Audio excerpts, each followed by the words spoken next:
These are Spanish bluebells. I love you too.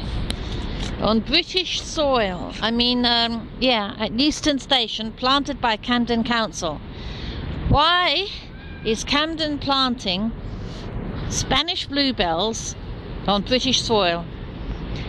They interbreed with our own bluebells, but do not help our native fauna. Instead, they ruin the native bluebells, which does help native wildlife. So they are active. The Camden Council is actively destroying British wildlife. Why? Why is it doing this? Because it's a part of the Illuminati agenda to destroy nature like GM is. It must be stopped.